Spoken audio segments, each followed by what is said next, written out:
So look at this, guys. I just bought this little funnel. Made in the USA. Where's the lens? Right there.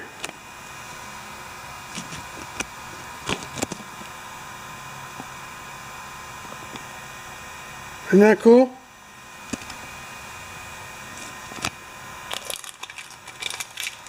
It's coming.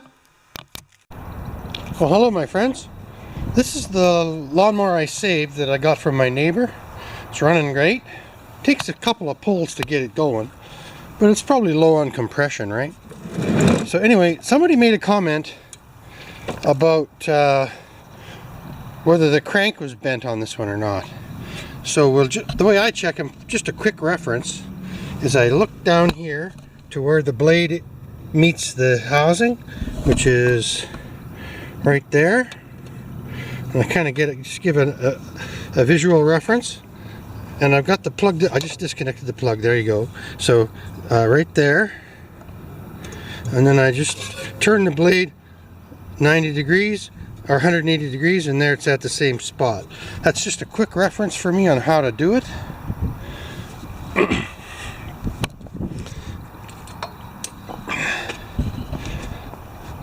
A lot of you guys like this series on this mower, this old Tecumseh, right? It's the one with the switch now.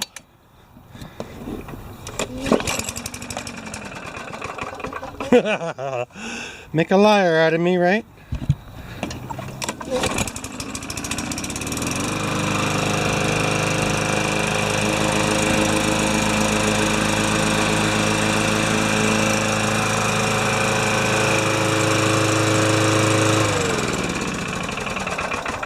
Okay, onward and upward.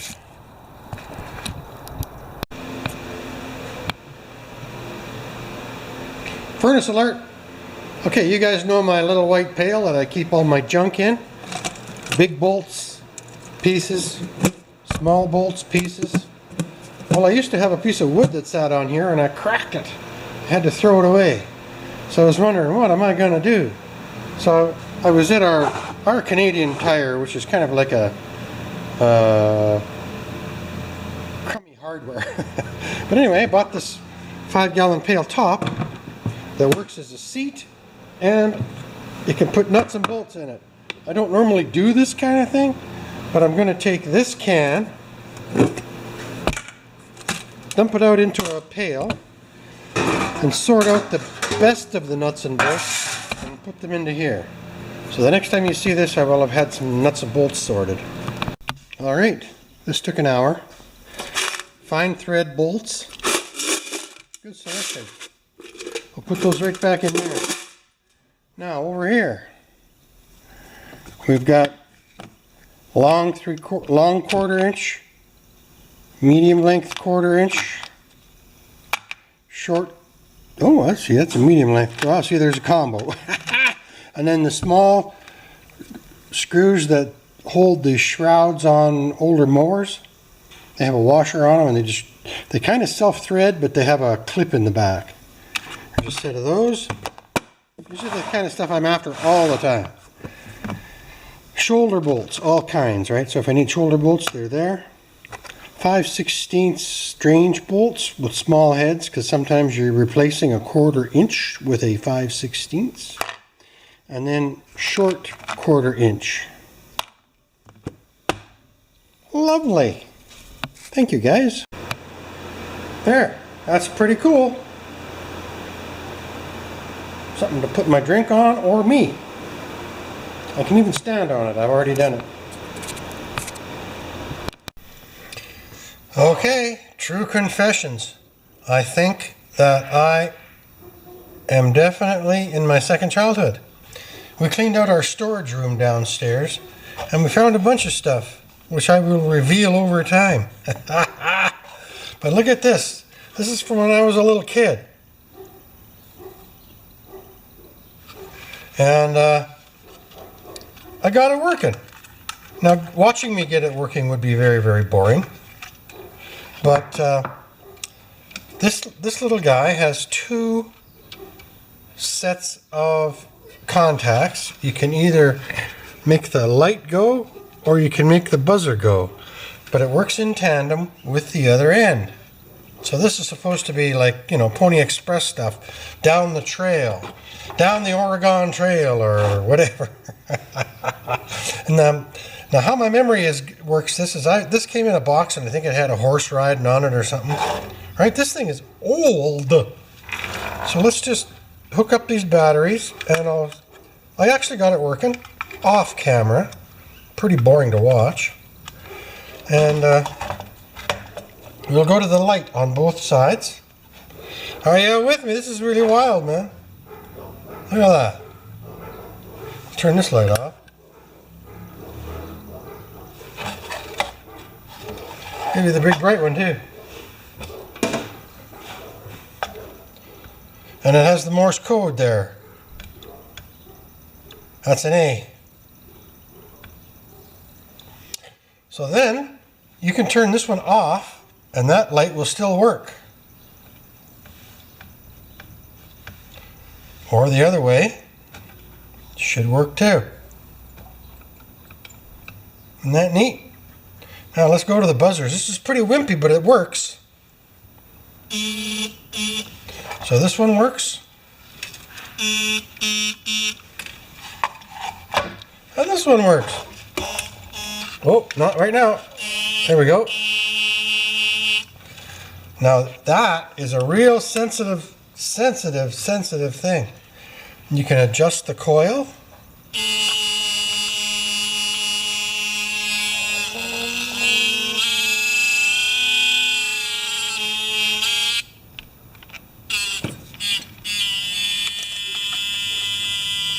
And they affect each other.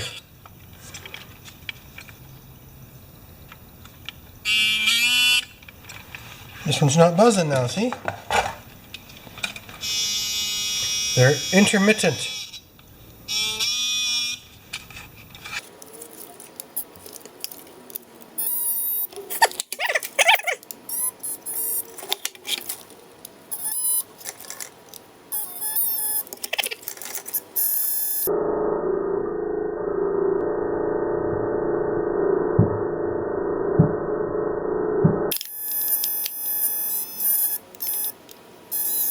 So there actually was a set of contacts right here. Where are we? This is a varnishing tool, and this is a set of contacts right in there. So the electricity goes through the contact and then through the coil and then back to the batteries. And it is sensitive. Okay, let's see if we got her. Buzzer. Buzzer.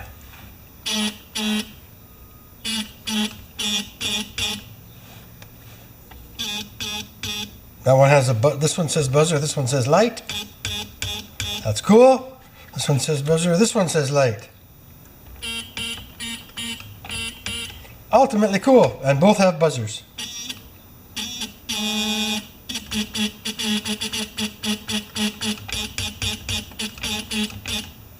Yay! They work! I know. One of these days I'll fix a small engine again. That's not true, I just did a bunch, right? I'm just having fun. Cleaning out the storage room and not throwing the good stuff like this away is important. I wonder if it's this stuff, and this is how kids learn about electricity back in the day, right? Stuff you could fix. I bet you it's a dirty contact right here. See that?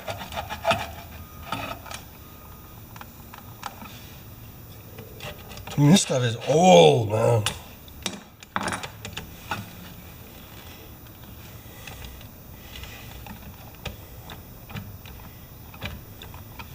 Good. I think we better take the batteries out so they survive another 50 years.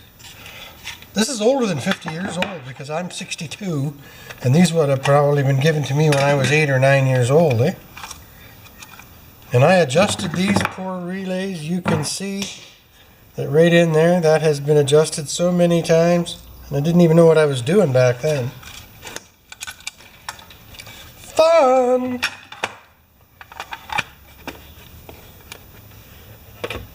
It's probably where my communications blood came from, eh? This was the original. This was the original digital. On, off, off. A B is a slash, dot, dot, dot. Thanks for watching this, guys. Alright, my friends. This is no fooling around. My batteries have been off the tractors all winter. And I haven't used the plow. I've only used the snowblower. And I just wire brushed the posts. Right? You don't have to be an expert to figure out what I did there, but they were both fuzzy, fuzzy, fuzzy, like white fuzz on there. So now I'm just going to wipe them off a little bit first. Right? These are old batteries, right? I mean, but the age sometimes doesn't matter. It's how they've been maintained. So now we're just going to give them a little shot with air. Going to take a voltage reading on each one, and hopefully they're still both above 12.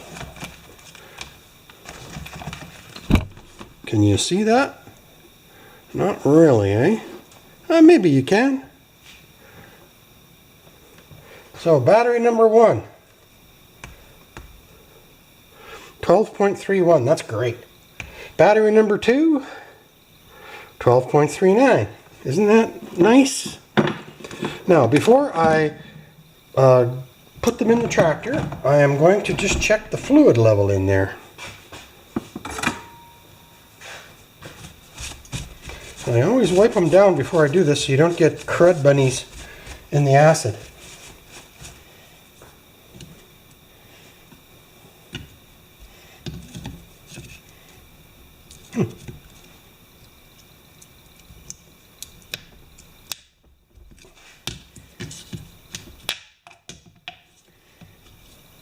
And they're good. The level's good. I'm going to clean the clock.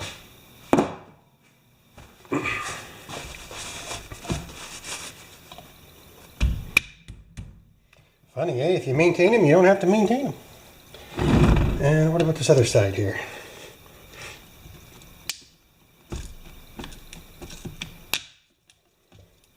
That's good too. Well, it could use a tiny bit, but we're all right. I think we're all right. Now, what about the other one? This is a slightly bigger cranking CCA. This one is doesn't say, 165 cold cranking amps, and this one is probably a 220.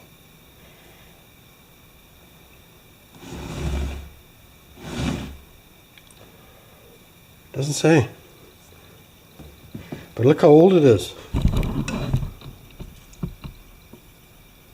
April of 08. That doesn't mean anything. If they've been maintained, and most tractor batteries are not. And this one's good too. I could use a tiny bit of water in this last cell here. If you look, okay, we're going to look down inside there. They're all above the plates, right? But this one's just a tiny bit low. So I'm just going to get a tiny bit of distilled water and a tiny funnel too, maybe, eh? Yeah, we'll do it.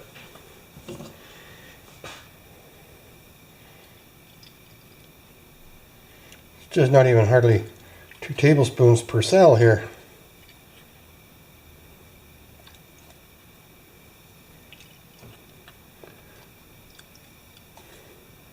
Good.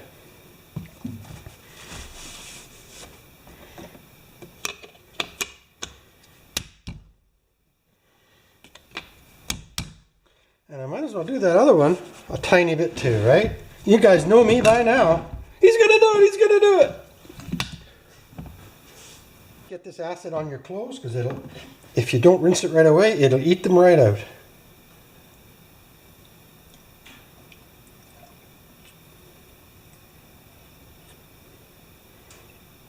I'm only adding about 1/4 inch of distilled water to each cell.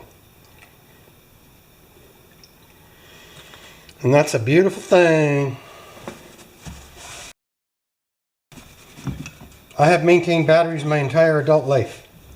But the ones I maintained were 275 pounds a piece, and they were 2 volts each. And these are 12 volts with 6 cells of 2 volts each. So you're still with me on this? So now we're just going to throw these washers, and I took these washers and nuts and bolts to the grinder. Clean them up, get the acid off them.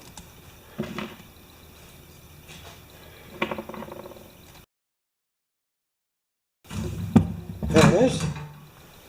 Okay, so we're ready to go into the tractors, but I'm going to just put them on charge for a little bit.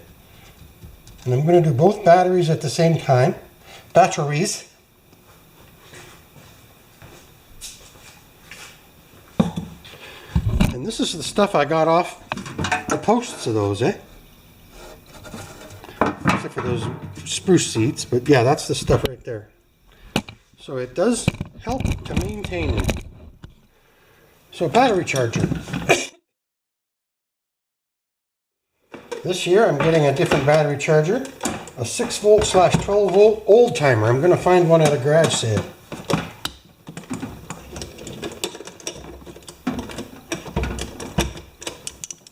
Okay, positive. Are you positive it's positive? Negative. Plug the charger in and it should take off. Now I'm just going to double it up because there's no current here really. It's taking 2 amps. So we'll go black from this post to this post. Oh, we'll tighten it up a little bit.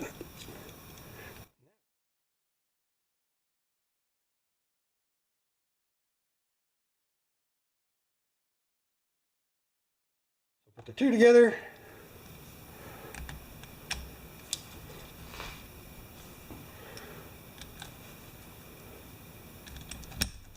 And then we hook up the battery charger to there.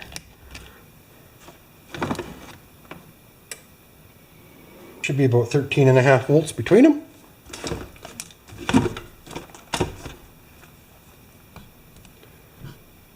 $13.86. So I am just going to let that charge away for the day. So there we are. I'm just doing 2 batteries at the same time. I'm charging at 14.1 volts. The battery says it's at 70%. That doesn't mean anything because I have 2 batteries on there. And the current is 2 amps. Do your battery maintenance before you put your battery in your tractor or lawnmower or whatever it is. Just only takes 5 minutes, just like you saw. Okay, back to the batteries. We are charged and full. You can see that. Almost a little too full.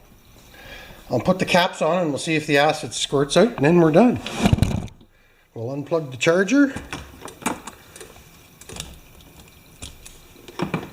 Take the plugs off.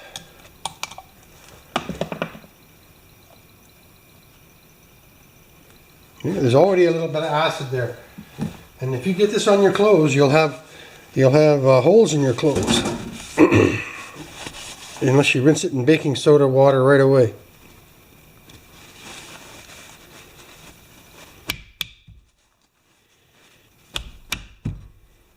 Yeah, there's a little bit of venting going on there. That's okay.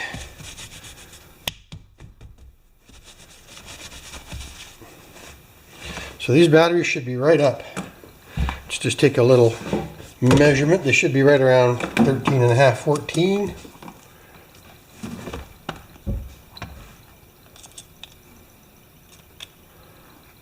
.6 and 13.7. So this battery is a little better, even though it's 11 years old. All right.